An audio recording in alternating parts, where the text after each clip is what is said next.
បញ្ហាប៉ុណ្ណាត្រូវមានសង្ឃឹមត្រូវញញឹម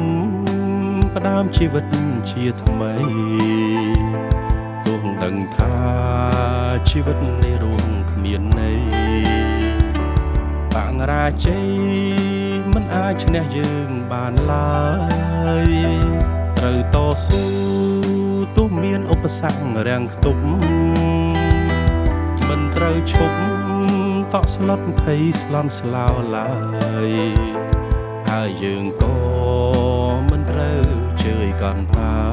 យត្រៀមឲ្យហើយក្នុងដំណើរជីវិតថ្មី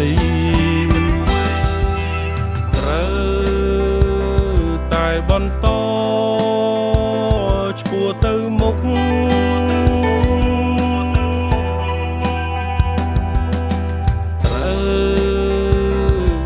យកឈ្នះលើជីវិត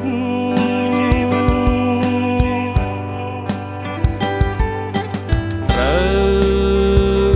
ទទួលស្គាល់សាច់ក្តីពិត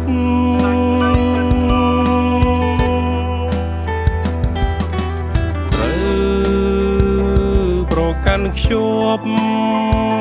នៅសុចរិតនេះហើយគេហៅជីវិត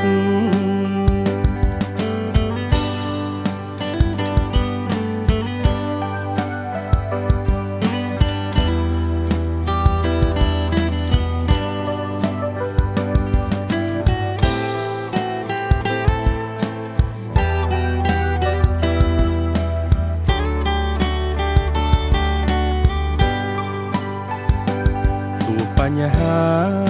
ប៉ុណ្ណាត្រូវមានសង្ឃឹមត្រូវញញឹមផ្ដើមជីវិតជាថ្មីទោះដឹងថាជីវិតនេះរួមគ្មានន័យបាងរាជ័យមិនអាចឈ្នះយើងបានឡើយត្រូវតស៊ូទោះមានឧបសគ្គរាំងខ្ទប់មិនត្រូវឈប់តក់ស្លុតភ័យស្លន់ស្លោឡើយហើយយើងក៏មិនត្រូវជឿយកាន់ថាយ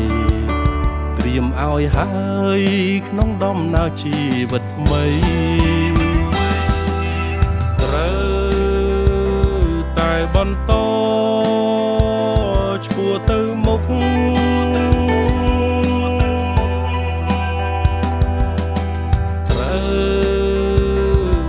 យកឈ្នះលើជីវិត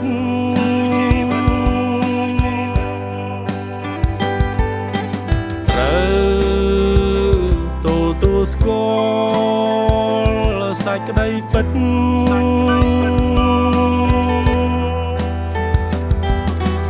ត្រូវប្រកាន់ខ្ជាប់នៅសុចរិតនេះហើយគេហៅជីវិត